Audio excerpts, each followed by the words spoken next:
Screen पे हम class 12th का भौतिक विज्ञान का असाइनमेंट का आंसर देखने वाले हैं नवंबर मंथ का।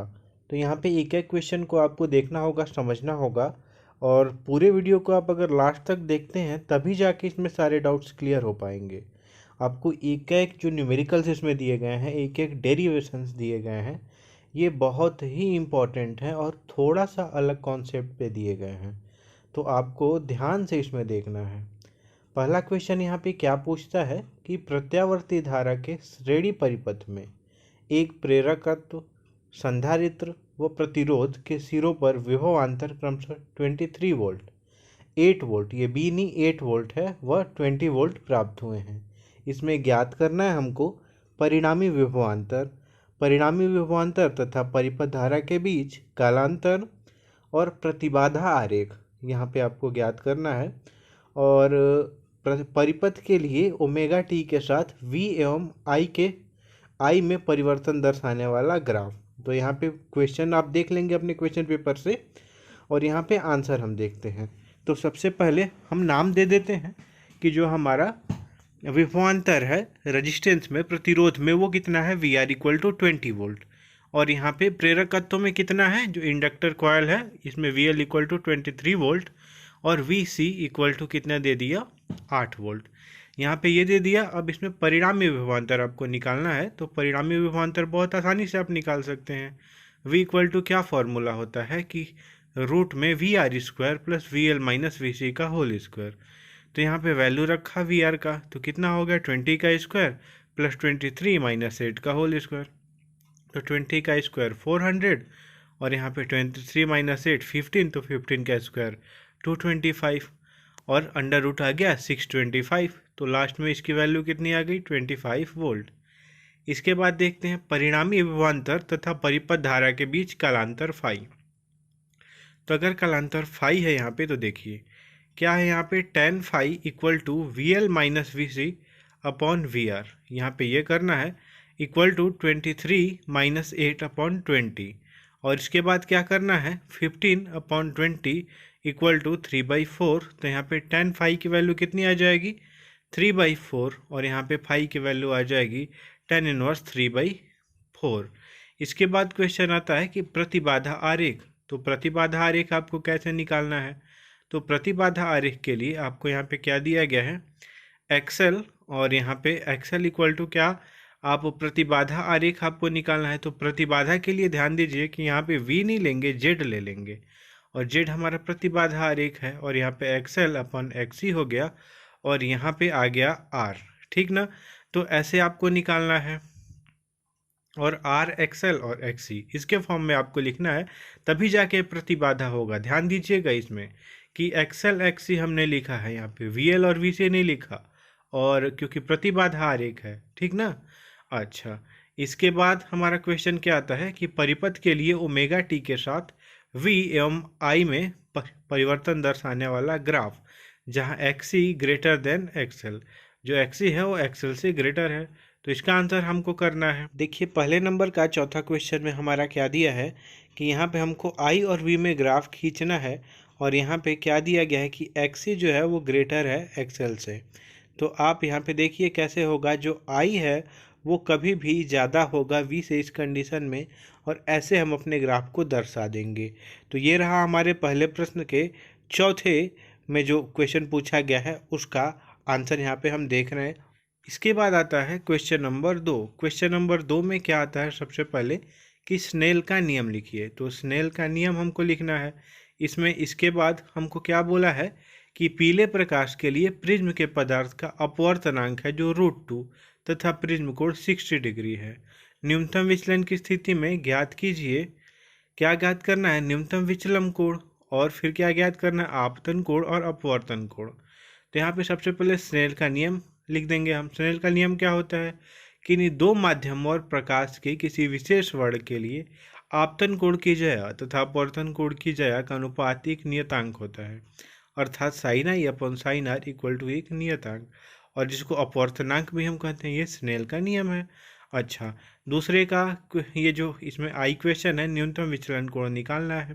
प्रिज्म कोण 60 डिग्री दे दिया गया, ए की वैल्यू, और अपवर्तनांक √2 दे दिया गया। फॉर्मूला क्या होता है, म्यू इक्वल टू साइन, और यहाँ पे मिनिमम डेविएशन प्लस a/2 और साइन a/2।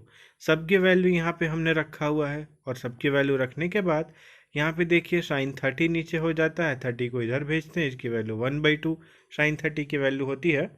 और यहाँ पे आप देखिए सारा कैंसल आउट हमने कर दिया, और थोड़ा सा आप कैलकुलेशन करेंगे। थोड़ा सा कैलकुलेशन करने के बाद आप क्या देखते हैं कि न्यूनतम विचलन कोण, जो न्यूनतम विचलन कोण आता है हमारा कितना आता है 30 डिग्री।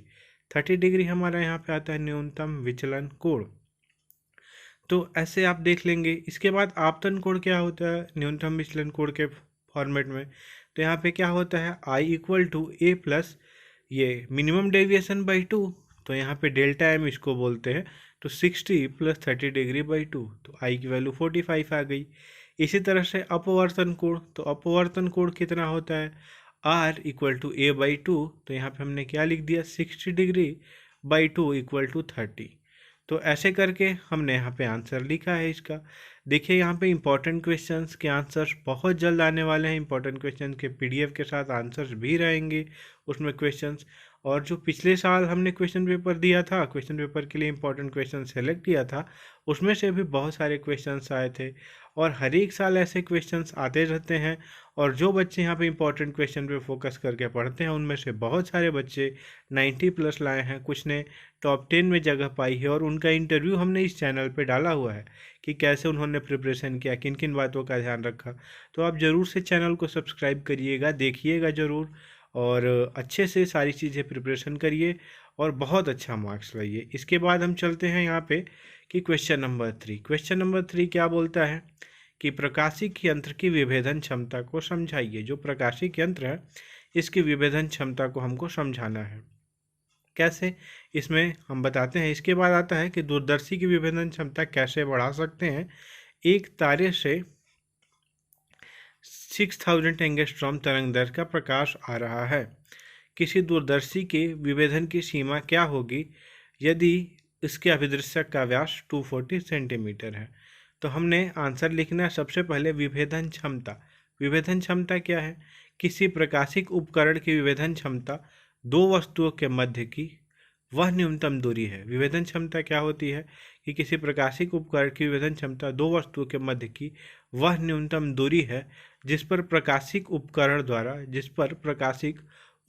द्वारा दोनों वस्तुओं के प्रतिबिंब पृथक पृथक रूप से बनाए जा सके। यहाँ पे ये भी विभेदन क्षमता हो गई, ठीक ना। इसके बाद क्वेश्चन आता है यहाँ पे कि अभिदृश्यक का व्यास दे दिया, अभिदृश्यक का व्यास दे दिया यहाँ पे 240 सेंटीमीटर, और प्रकाश का तरंग दैर्घ्य दे दिया लेमडा इक्वल टू 6000 एंगस्ट्रॉम। यहाँ पे दोनों को सेंटीमीटर में हम कन्वर्ट कर लेंगे, और इसके बाद विभेदन की सीमा हम निकाल देंगे। विभेदन की सीमा क्या हो गई 1.22 लेमडा बाई डी, और यहाँ पे हमने वैल्यू रखी तो लास्ट में हमारा आ गया 3.05 इंटू 10⁻⁷ रेडियन। ये हमारा यहाँ पे आंसर आ गया। देखिए यहाँ पे शायद एक क्वेश्चन का आंसर छूट गया है इसमें कि दूरदर्शी की विभेदन क्षमता कैसे बढ़ा सकते हैं। तो यहाँ पे आपको बता दिया जाएगा कि दूरदर्शी की विभेदन क्षमता कैसे बढ़ा सकते हैं। इसको जब पीडीएफ अपलोड करेंगे तो उसमें डाल के आपको बता देंगे, ठीक ना। इसके बाद देखिए आप, इसके बाद आता है क्वेश्चन नंबर हमारा। और देखिए जो भी बच्चे टेलीग्राम चैनल को ज्वाइन नहीं किए हुए हैं तो टेलीग्राम चैनल का लिंक भी डिस्क्रिप्शन में दे दिया गया है। वहीं पे आपको इंपॉर्टेंट क्वेश्चंस के PDF, previous year question papers के सॉल्यूशंस, नोट्स वगैरह कैसे प्रिपेयर करेंगे, सारे गाइडेंस आपको दिए जाएंगे। तो टेलीग्राम चैनल को ज़रूर से ज़रूर आप ज्वाइन कर लीजिए, आपके लिए ये बहुत ही ज़्यादा बेनिफिशियल होने वाला है। तो ऐसे आप करेंगे तो आपके लिए सारी चीज़ें जो प्रिपरेशन है आपका ईजी से होता जाएगा। तो चौथे नंबर का क्वेश्चन क्या बोलता है कि मानव चिकित्सा में प्रयुक्त होने वाले दो विद्युत चुम्बकीय तरंगों के नाम लिखिए। तो यहाँ पे देखिए इन दो तरंगों में से किसकी आवृत्ति अधिक होती है और निम्नलिखित तरंग दैर्घ्य वैद्युत चुम्बकीय वर्णक्रम के किन क्षेत्रों में पड़ती है। तो सबका उत्तर यहाँ पे बहुत अच्छे तरीके से लिख दिया गया है। पहले का लिखा गया है रेडियो तरंगे चुंबकीय क्षेत्र के साथ मिलने पे एमआरआई स्कैन में यूज होती हैं, और उसके बाद एक्सरे तरंगे जो सभी जानते हैं कि शरीर के आंतरिक अंगों के चित्र लेने के लिए यूज होती है। और यहाँ पे एक्सरेज का जो फ्रिक्वेंसी होता है, मतलब कि आवृत्ति, वो सबसे ज़्यादा होता है, और जो यहाँ पे लिख दिया गया है कि 10⁻16 हर्ट्ज से 10⁻20 हर्ट्ज तक। इसके बाद आता है अवरक्त तरंगे। अवरक्त तरंगे ये 1 माइक्रोन जो यहाँ पे दिया है इसके अंदर आती हैं। 6563 दिया है, ये दृश्य तरंगे होती हैं। और 820 में पराबैंगनी तरंगे होती हैं और 1 एंगस्ट्रॉम में एक्स तरंगे होती हैं। ठीक ना। तो ऐसे आप आंसर्स लिखेंगे। कोई भी डाउट आता है, देखिए आपको अगर लगता है कि कहीं इस आंसर्स में प्रॉब्लम है तो आप ज़रूर से एक बार कमेंट कर दीजिए, वहाँ पे हम रिप्लाई कर देंगे। जो भी आपका डाउट होगा वहाँ पे हम क्लियर करेंगे, है ना। चलिए इसके बाद हम क्या करना है, इसमें क्वेश्चन नंबर देखते हैं। क्वेश्चन नंबर 4 तो बहुत छोटा था। इसके बाद आता है निम्न बिंदुओं के आधार पर ट्रांसफार्मर की व्याख्या कीजिए। तो सबसे पहले इसमें नामांकित रेखा चित्र बनाना है। तो यहाँ पे 2 तरह के ट्रांसफार्मर होते हैं, आप जानते हैं। एक अपचाई होता है और एक यहाँ पे उच्चाई ट्रांसफार्मर होता है। तो यहाँ पे देखिए क्रोड है और यहाँ पे प्राथमिक कुंडली और द्वितीय कुंडली आप ऐसे दिखाएंगे, और इस वाले में भी दिखाएंगे प्राथमिक कुंडली और द्वितीय कुंडली। तो ऐसे आप देख रहे हैं दोनों में अपचाई और ऊंचाई में क्या अंतर होता है, दोनों का डायग्राम आप दिखा देंगे। इसके बाद आता है कार्य का सिद्धांत, कैसे कार्य करता है। तो ध्यान दीजिए क्या होता है कि जब भी प्राथमिक कुंडली में प्रत्यावर्ती धारा स्रोत से धारा प्रवाहित की जाती है तो क्या होता है कि प्रत्येक चक्कर में घूमने पे दूसरी धारा चुंबकित होती रहती है, और द्वितीय कुंडली में भी इसी क्रोड से जुड़ी हुई है। अतः क्रोड के बार बार एक दूसरी दिशा में चुंबकित होने के कारण चुंबकीय फ्लक्स में लगातार परिवर्तन होता रहता है। इस प्रकार विद्युत चुंबकीय प्रेरण के प्रभाव द्वारा द्वितीय कुंडली में विद्युत वाहक बल उत्पन्न हो जाता है, एवं इसकी आवृत्ति वही है जो प्राथमिक कुंडली में होती है। माना प्राथमिक कुंडली में फेरों की संख्या इतनी है और यहाँ पे द्वितीय कुंडली में फेरों की संख्या इतनी है यहाँ पे, और इसमें बद्ध चुंबकीय फ्लक्स का मान 5 भी है। तो यहाँ पे प्राथमिक कुंडली में फैराडे के, यहाँ पे प्राथमिक कुंडली में जो फेरों की संख्या है आप यहाँ पे V की जगह पे NP लिख लीजिएगा, और यहाँ पे जो द्वितीय कुंडली है यहाँ पे V की जगह पे यहाँ पे NS लिख लीजिएगा। तो बहुत ही अच्छा हो जाएगा ये, क्योंकि आप यहाँ पे देखेंगे कि यही लिखा गया है। जैसे प्राथमिक के लिए N प्राथमिक लिखा गया है और यहाँ पे द्वितीयक के लिए N द्वितीयक लिखा गया है। तो EMF ऐसे निकालते हैं, N प्राथमिक डेल फाई बी और डेल टी। तो ऐसे आप लिख लेंगे। और इसके बाद देखते हैं यहाँ पे N द्वितीयक आपने ऐसे लिखा del phi B upon del t. अब दोनों समीकरणों की तुलना करने पे फाई द्वितीयक ई द्वितीयक कितना आता है, N प्राथमिक और N द्वितीयक। तो ऐसे भी लिखा जा सकता है इनको। और जहाँ EP और ES क्रमशः प्राथमिक और द्वितीयक कुंडली के विद्युत वाहक बल हैं जो कि प्राथमिक की वजह से द्वितीयक में उत्पन्न हुआ है ना। परिणामन अनुपात का सूत्र पूछा है, तो परिणामन अनुमान का सूत्र आप कैसे लिखेंगे। तो परिणामन अनुपात क्या होता है, NEP upon ES equal to NP upon NS, और यही सूत्र ट्रांसफार्मर का सूत्र कहलाता है। और इसी रेशियो को हम क्या बोलते हैं यहाँ पे R, ठीक है ना। यहाँ पे NS upon NP NS upon NS दे दिया है, लेकिन आप ध्यान दीजिएगा यहाँ पे कि EP अपॉन ES होगा और NP अपॉन NS, और ये एक ट्रांसफार्मर रेशियो R हो जाएगा, जहाँ R को परिणामन अनुपात कहते हैं। तो ऐसे करके हमारे सारे आंसर्स यहाँ पे कंप्लीट हुए। चलिए देखते हैं कैसे आप इसके PDF को डाउनलोड कर सकते हैं। असाइनमेंट के आंसर के PDF को डाउनलोड करने के लिए आपको गूगल पे जाके सर्च करना होगा cgbasicsupport.in। उसके बाद आपको इस वेबसाइट पे जाना होगा, इसको नीचे स्क्रॉल करना होगा, ऑप्शन दिखेगा आपको असाइनमेंट 2021-22, उस पर क्लिक करके सभी सब्जेक्ट के असाइनमेंट के आंसर के PDF आप इजीली डाउनलोड कर सकते हैं।